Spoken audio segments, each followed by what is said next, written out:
Imagine walking into a room and feeling something subtle has changed. No one says anything directly, no one insults you, no one confronts you, but the energy is different.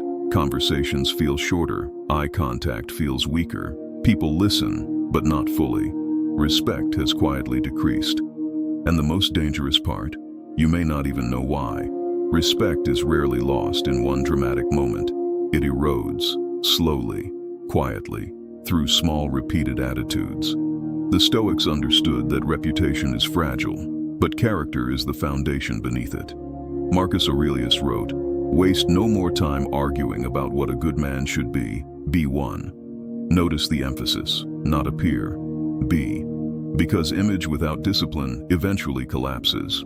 Today, we're not talking about obvious failures. We're talking about subtle attitudes that slowly make people lose respect for you, even if you don't realize you're doing them. And the first one is more common than you think. Attitude 1. Complaining without taking responsibility.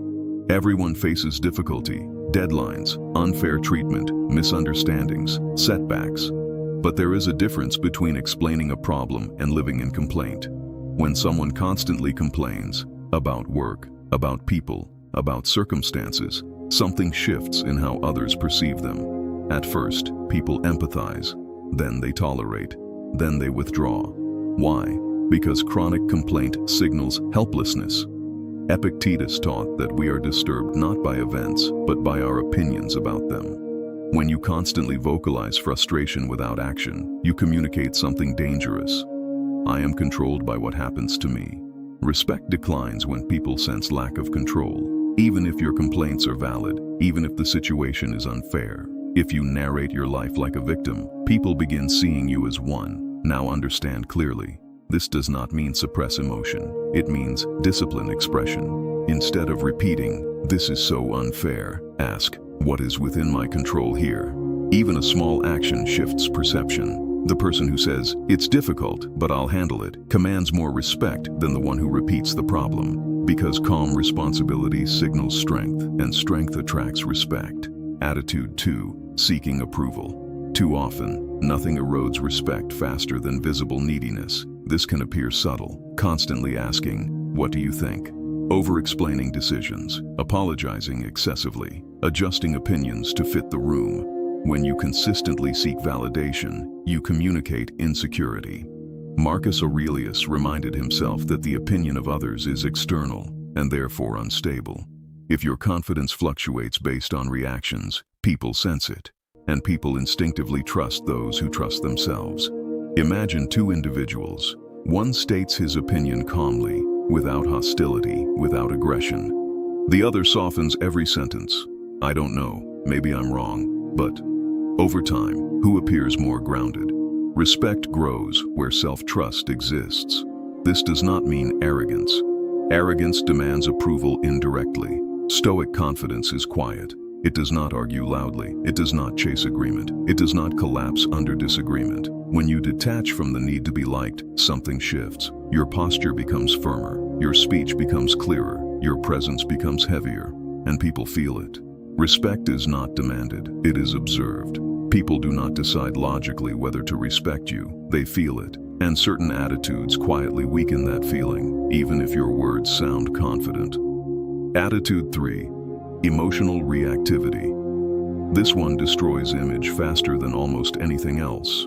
A single outburst can undo months of credibility.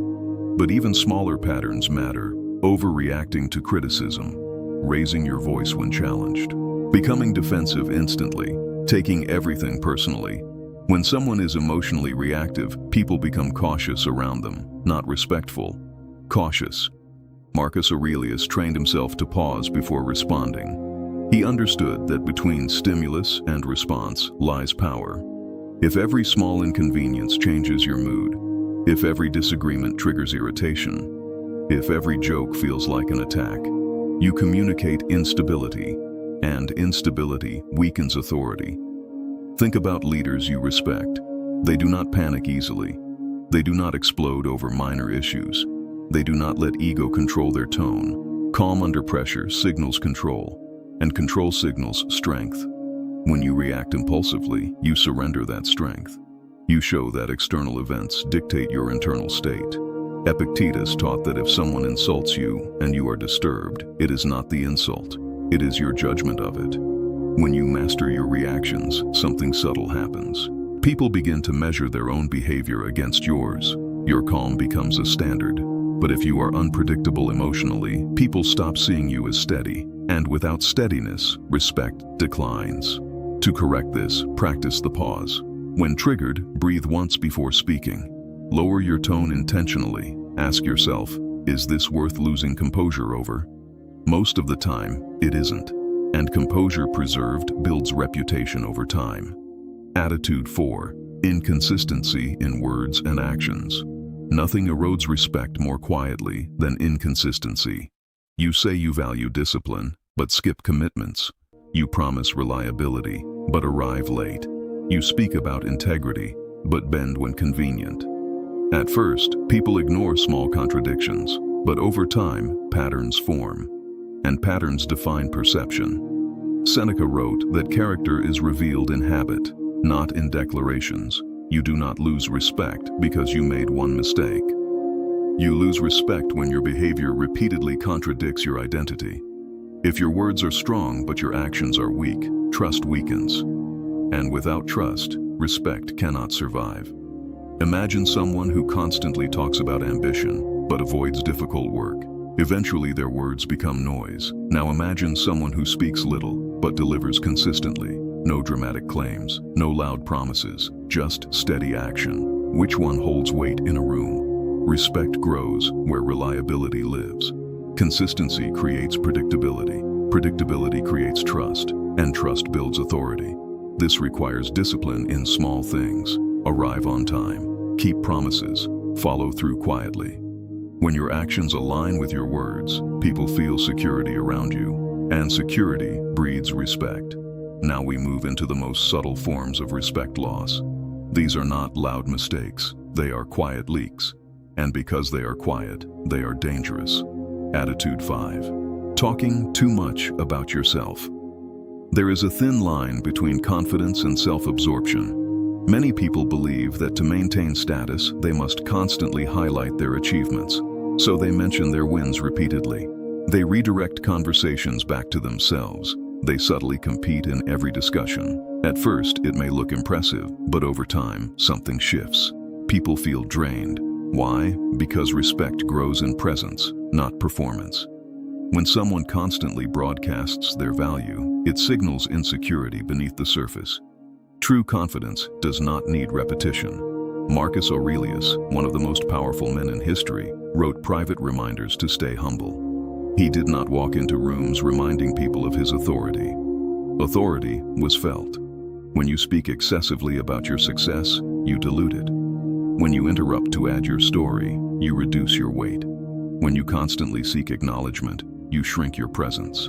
The Stoics valued restraint. Epictetus advised listening more than speaking. Why? Because silence creates gravity. When you listen deeply, people feel respected. And when people feel respected, they return it. If you want to test this, try something simple. In your next conversation, speak 30% less, ask more questions, hold eye contact, pause before responding. Notice how people lean in more. Respect increases when your presence feels grounded, not attention-seeking. Attitude 6. Gossiping and speaking negatively about others. Nothing destroys your image faster than careless speech. When you speak poorly about someone who is not present, people do not only judge that person, they judge you. They think, if he speaks this way about them, what does he say about me? Gossip signals insecurity. It signals comparison. It signals ego. Seneca warned against wasting words on matters that do not strengthen character. When you criticize others casually, you reveal internal instability, and instability weakens respect. Strong individuals do not need to tear others down, they focus forward. When someone tries to involve you in gossip, watch your response. Do you contribute? Do you exaggerate? Do you add details? Or do you redirect calmly? A simple shift works.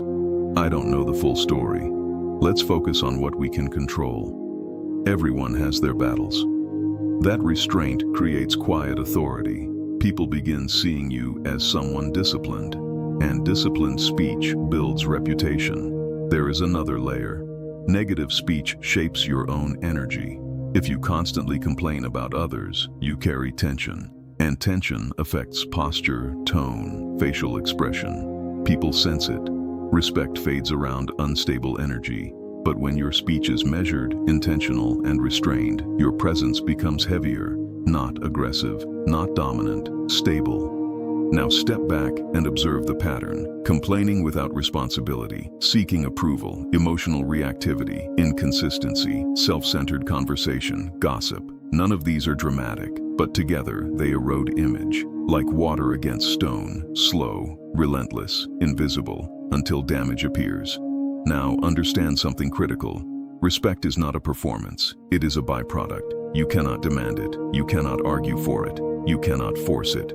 You either embody the habits that create it, or you slowly weaken it through undisciplined behavior. Most people only notice respect when it's gone, when invitations decrease, when opinions carry less weight, when leadership feels harder, when people interrupt more often. But by that point, erosion has already occurred. The Stoic solution is not image management, it is character correction. Marcus Aurelius never focused on controlling how people viewed him. He focused on controlling his own conduct. Because when conduct is strong, reputation stabilizes naturally. So how do you rebuild or protect respect? First, become emotionally predictable, not boring, not robotic. Predictable instability. People should know that you will not explode under pressure, that you will not gossip recklessly, that you will not collapse when challenged. Predictability creates psychological safety, and safety builds trust. When people trust your emotional control, they grant you weight in conversation. Second, reduce noise, increase precision. Speak less, deliver more. Stop announcing plans repeatedly. Stop explaining your philosophy constantly. Demonstrate it. When your actions consistently align with your words, people recalibrate their perception. Consistency rebuilds credibility faster than charisma. Seneca wrote that we should measure ourselves by deeds, not declarations, so measure yourself daily. Did you keep your word? Did you maintain composure? Did you avoid unnecessary negativity? Small disciplined choices compound. Third, detach from the urge to prove yourself. The need to prove often creates overcompensation. You talk louder, you argue harder, you defend more aggressively, but proving is reactive, and reactivity signals insecurity. True authority does not rush to defend its image. It corrects quietly when needed, and ignores what does not deserve attention. Epictetus taught that if someone speaks poorly of you and it is false, ignore it. If it is true, correct yourself. That mindset removes ego from the equation, and when ego shrinks, presence grows. Now here is the deeper truth. Respect is attracted to discipline, not dominance, not aggression, not perfection. Discipline. Discipline in speech, discipline in reaction, discipline in commitment, discipline in silence. When people sense internal order within you, they respond differently. They listen longer, they interrupt less. They seek your perspective more often, not because you demanded it, but because your behavior signaled reliability, and reliability commands attention. Think of a mountain. It does not announce its height. It does not compete for visibility. It stands, solid, unmoved by weather, unbothered by noise. That is Stoic respect, built slowly, maintained quietly, lost only through neglect. If you correct even two of the attitudes discussed today, your image will begin shifting within weeks. Because people constantly recalibrate their perception based on present behavior, you are not trapped by past mistakes, you are defined by current discipline. If this message made you reflect honestly, write in the comments, I choose discipline over image. Subscribe to Quiet Stoic for more Stoic wisdom that sharpens your presence, strengthens your character, and builds respect that does not depend on validation. Because in the end, image fades, but disciplined character remains. And disciplined character never needs to ask for respect.